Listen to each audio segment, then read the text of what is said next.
अच्छा, ऐसा धोखा हमारे साथ किया, भोगोगे तुम। ये जो निकलता है ना, भोगोगे, ये अकाट्य होता है। क्योंकि किसी का भी हृदय, मान लो किसी भी जीव जंतु को आप कष्ट दें और उसका हृदय आह भर जाए, तो वो आह वज्र की लेखे तुम्हें भोगना पड़ेगा। वो आह किसी की ना लेना जिंदगी। कोई ऐसा कार्य, कोई आह भर करके कह दिया तुम समर्थ हो, हम तो कुछ कर नहीं सकते, और अंदर से दुखी, फिर तुम्हारी सामर्थ्य काम नहीं करेगी, मिट्टी में मिला देगी। ऐसा नहीं कि आप जो कर रहे हैं कोई देख नहीं रहा, कोई हिसाब किताब नहीं, जो कर रहे हैं अवश्य में भोक्तव्यम। बहुत सावधान। जीव स्वयं नित्य निरंतर कर्मों के जाल को रच रहा है और अपने आप को बांध रहा है। आपको मुक्त होना है, बंधना नहीं है। जीव का जन्म कर्मों के अनुबंध से होता है, कर्मों के बंधन से होता है, और उसको अपना ऋण चुकाना होता है। कर्मानुबंध ये बहुत सूक्ष्म विषय है। जैसे आप जिस परिवार में जन्म लिए हैं, तो उस परिवार के लोगों से आपका ऋण है, इसलिए उसी परिवार में आप आए हैं। और ऋणानुबंध, उसको बिना चुकाए या बिना वसूल किए आप वहां से जाएंगे नहीं। आपको लेना है तो वसूल करना है, और देना है तो चुकाना है। ये पूर्व के जन्मों से निश्चित किया गया है। जैसे किसी के यहां पुत्र हुआ, जन्म से ही पैसा खर्चा शुरू हुआ, जो बड़ा हुआ तो उद्दंडता के द्वारा मार पूरे परिवार को क्लेश पर क्लेश देता चला जा रहा है। ये तुम्हारे कर्म का फल है। या ऐसे शक्तिहीन बुद्धिहीन ऐसे पागल, तुझे जीवन सेवा करो, तुमसे अपना हिसाब चुकाने के लिए वो आया है। अब परिवार के जो सदस्य जुड़े आके, मतलब पत्नी, आते ही पूरी हृदय में आनंद, परिवार में आनंद, और जीवन भर वो आनंद ही सुख देने के लिए उसका जन्म हुआ। वो अपना ऋणानुबंध मुक्त, और आते ही भयंकर क्लेश खड़ा कर दिया, बीच में दीवाल और झगड़ा वैसा, फिर अतरे दिन मारपीट शुरू, कलह अशांति, पूरा जीवन नर्क हिसाब करने आए। यहां ऋण चुकाए बिना कोई जा नहीं सकता, ऋण चुकाना पड़ेगा। किसी का ऋण वसूल करना है तो किसी को ऋण चुकाना है, दोनों काम करने होते हैं। अनेक जन्मों में अनेक लोगों के साथ हमने जो बर्ताव किए हैं, अच्छे या बुरे, वो होंगे। अब किसी आदमी को हम जानते नहीं, अचानक मिला, अचानक टक्कर लगाओ, मार पीट गाली गुप्ता सब कर दिया, चुपचाप सह लो। क्यों? ये आपका हिसाब है, पूर्व का हिसाब। हमारा उससे कोई द्वेष नहीं, कोई संकल्प नहीं। अचानक घटना घटी और हमसे द्वेष करने लगा, हमें पीटने लगा, हमें गालियां दे, ये हिसाब है, चुपचाप सह जाओ। अपने घर का भाई ही भारी दुश्मन बन गया और क्लेश, हिसाब है। एक प्रभुदत्त ब्रह्मचारी जी की वाणी में पढ़ा था, एक महात्मा जी भ्रमण करते थे, तो उस समय असरफियां चलती थी, मोहरे असरफियां, तो उनको भेंट में देते लोग। तो या तो ठाकुर सेवा में लगे तत्काल, या संत सेवा में तत्काल लगे। उसका संग्रह करके डोलना ये ठीक नहीं है, बैरागी के लिए सिद्धांत में ये ठीक नहीं है। तो जब 2, 4, 6, 8 ऐसे मोहरे हुई, तो उन्होंने विचार किया कि और भ्रमण करके जब काफी मोहरे हो जाएंगी, तो प्रयागराज में जब कुंभ पड़ता है, एक बार पूरे सब अखाड़े के संतों को, अलग अलग संप्रदाय सब संतों को बुलाएंगे और सबको पाएंगे। अब साधु है तो यही विचार करेगा, और क्या विचार करेगा। तो उन्होंने एक ऐसे डंडा बनवाया, बेंत, जो ऊपर से चूड़ीदार और भीतर पोला, और मोहरे उसमें डालते गए। और भ्रमण, जहां जहां श्रद्धालु भगत सबके यहां जाना, और इच्छा रखना कि एक मोहर तो दे ही दे दक्षिणा में। कामना कोई भी हो, वो बांधती ही है, ध्यान रखना। इसीलिए प्रभु जो चाहे वो करे, अपनी चाह नहीं रखनी चाहिए, अपनी चाह प्रभु की चाह में मिला देनी चाहिए। धीरे धीरे वो छड़ी भर गई। भ्रमण करने वाले महात्मा चूड़ी लगाई, इंतजार करते रहे। जब प्रयाग का कुंभ पड़ा तो चले। तो रास्ते में एक गांव में पूछा जाता है, जिससे कहीं रुको कि कोई श्रद्धालु ऐसा है जो संत सेवी है। तो कुछ लोगों ने बताया, हाँ एक परिवार है, बहुत संत सेवी है, और आपको मिलाते हैं उनसे। आइए महाराज, घर में रुका, खूब अच्छा हलवा पूड़ी पवाया, और जो घर के मालिक थे चरण दबाए। चरण दबाते दबाते उनकी दृष्टि पड़ी उस डंडे पे, इतना मोटा और ऊपर से कुछ चूड़ी सी भी नजर आ रही, इस डंडे में तो कोई रहस्य है ही है। अब महात्मा जी को खवा पिला के सुला दिया। महात्मा जी जब सो गए, तो पत्नी से धीरे से कहा, वो डंडा लाओ बाबा जी का। डंडा, वो चूड़ीदार जो ही खोला पलटाया तो सैकड़ों मोहरे। ऐसे संत रोज पधारे भगवान, तुम आनंद हो जाए फिर क्या। पत्नी से कहा नाप के कंकड़ लाओ। वो तो महात्मा जी तो खाए खीर पूड़ी, आराम से सो रहे। रात में पूरी प्लानिंग करके उसमें कंकड़ भर के चूड़ी लगाकर सिराने रख दिया, सारी मोहरें हटा ली। महात्मा जी आराम से छड़ी उठाए तो वजन पक्का। वैसे बड़े लोग चतुर होते हैं, पर ये नहीं जानते कि कर्म कितना भयानक होता है। और उनकी कोई संतान नहीं थी, पर धन में इतना प्रेम उनको था। बहुत सावधान साधु महात्माओं के पास जो अर्थ है, गृहस्थी अगर आता वहीं से है, पर अगर उसको जोर जबरदस्ती या किसी छल कपट से, तो वो उसका विनाश ही करता है। आज तक का प्रमाण है। अब उनको ये भाव पता नहीं होगा, या पता होगा तो लोभ के कारण वो उसको मान नहीं पाए होंगे। महात्मा जी गए प्रयाग में, किसी अखाड़े पर रुके और वहां प्रार्थना की कि कल जो है संपूर्ण अखाड़ों का निमंत्रण किया जाए और सब संतों को भोग पवाया जाए, उनको दक्षिणा भी दी जाए। महंत ने सोचा कि बहुत बड़ा है तो उत्सव है, क्योंकि प्रयाग में कितने हजारों संत महात्मा सब। उनका महाराज बोरों इसमें चीनी और टीनों घी लगेगा, सब व्यवस्था। बोले आप मंगाइए, एक एक हिसाब हम करेंगे, हमारे पास सब व्यवस्था है। बोले कुछ तो पहले दे दो, इकट्ठे देंगे हम। उनको था कि अगर हम छड़ी खुला और दो चार मोहरे दी, किसी को पता लग गया तो गड़बड़ हो सकती। बोले हम भंडारे के समय आखिरी में सब कुछ आपको दे देंगे। ठीक है। वो अपने पास से पैसे लगाकर खूब जितना सामग्री सब लाए, लाखों की, और सब संतों को निमंत्रण कर दिया। संत जन निमंत्रित हो गए, भंडारा बन रहा है। तब वहां के महंत है, उनका देखो भंडारा भी बन रहा है, संतों को निमंत्रण। अब आप अर्थ की व्यवस्था कीजिए, क्योंकि इतनी बड़ी हमारी सामर्थ्य नहीं थी जितना हमने किसी तरह हमने व्यवस्था की। अब मुझे अर्थ चाहिए, तभी आगे की व्यवस्था बढ़ेगी। संतों को दक्षिणा देंगे और जिनसे अर्थ लिया उनको दे। देखो रसोई बन गई है सब।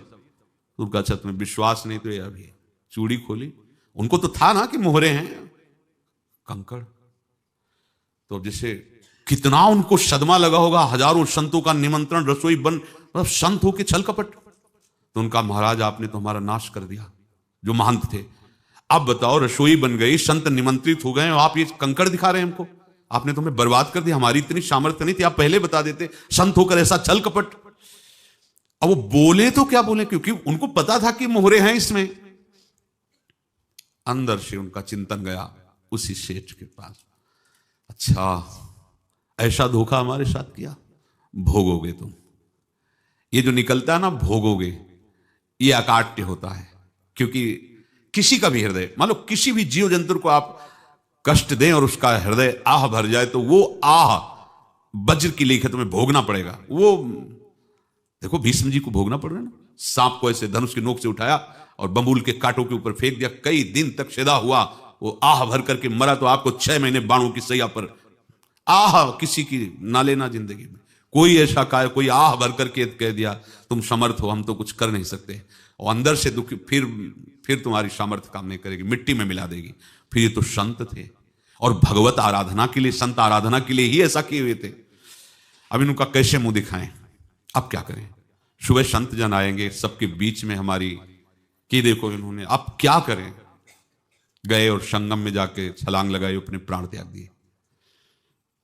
अब उनके तो पास मोहरे थी और व्यापार बढ़ा, और 9-10 महीने बाद ही लड़का हुआ।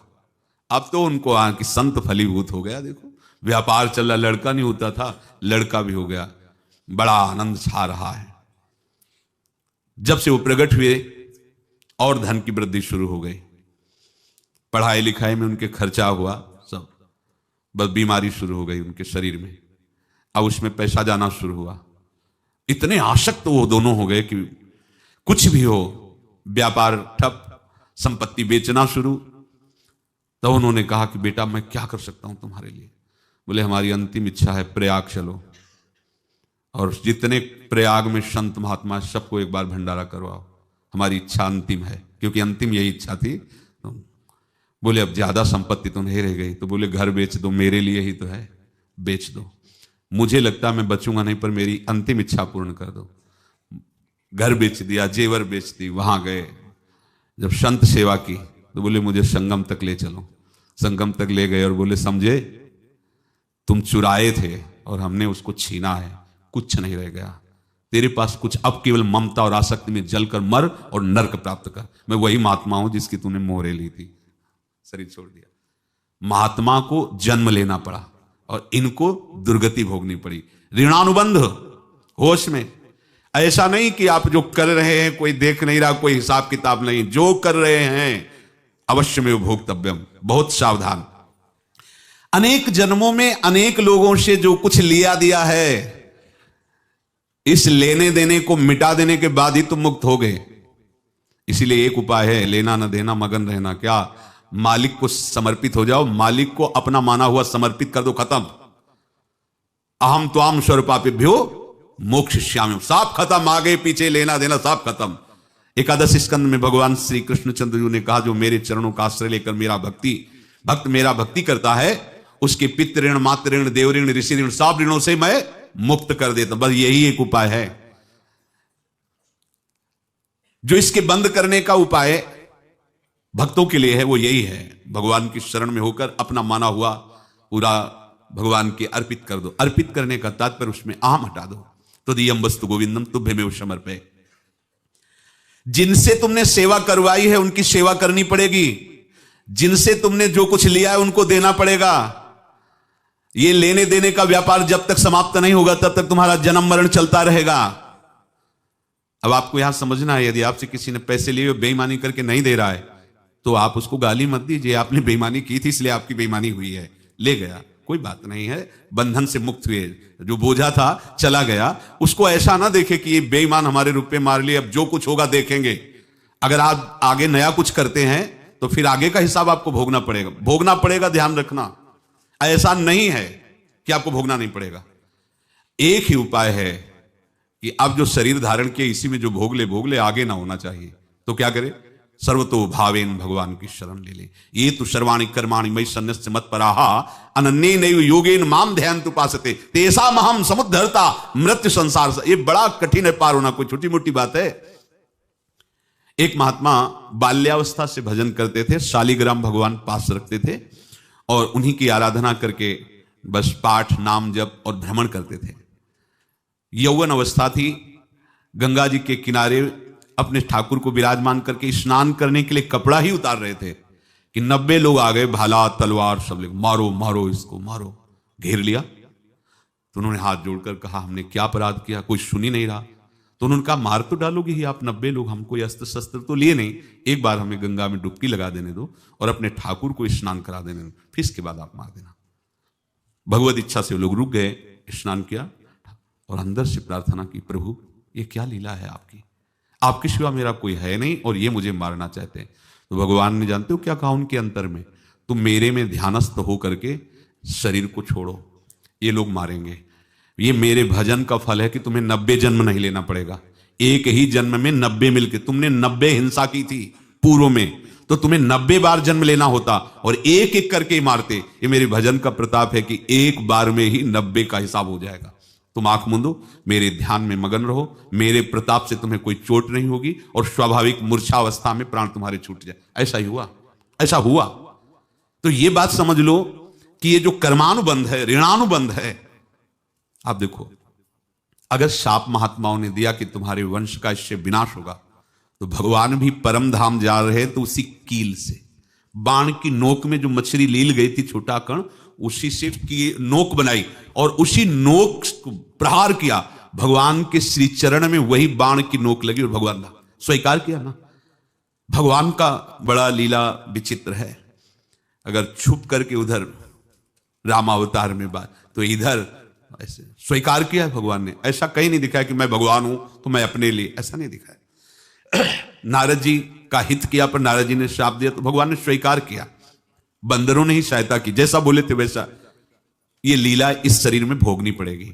हाँ, ज्यादा को कम में भुगता देंगे, पर अब अगला शरीर ना मिले, इसके लिए सर्वतो भावेन भगवान के आश्रित हो जाए। जैसे आपने दुकान फैला रखी है तो उसमें दो काम होते हैं, लेना और देना। किसी को उधार दिया है तो हमें उससे लेना है, और कोई नगद देकर सामान ले रहा है तो उसे सामान देना है, या उधार लिया है तो हमें उधार देना है। अब अगर दुकान बंद करनी है तो तुम्हें देने वालों पर जोर देना है, लेने वालों पर जोर नहीं। लेने वाला तो जाओ हम क्षमा किया, समर्पित किया, हमारा कोई संबंध नहीं, खत्म हो जाए, वो खुशी हो जाएगा। लेकिन देने वाला तुम अगर दुकान भी उठा दोगे तो जहां भी रहोगे तुम्हारे पास वो आएगा, लाइए हमारा। तो देने पर नजर रखिए, जिसका जिसका हिसाब है वो आपके सामने आता जाए, हटाते जाओ। लेने पर नजर मत रखिए और दुकान फौरन उठा दीजिए, नहीं, अगर लेते देते रहे तो चलता रहेगा। आगे चलकर कुछ लेना ना देना, मगन रहना बस अपने प्रभु के चिंतन में। अब हम कैसे जाने कि किसको क्या देना है, हमें क्या पता? तो हम पूरा हिसाब जिनको पता है उनको दे देते हैं, समझ रहे हो?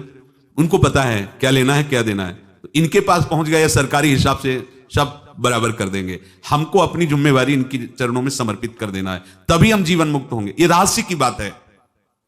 प्रभु कह रहे हैं यस्य सर्वे समारंभा काम संकल्प वर्जिता ज्ञानाग्नि दग्ध कर्माणम तमाहु पंडितम बुधा।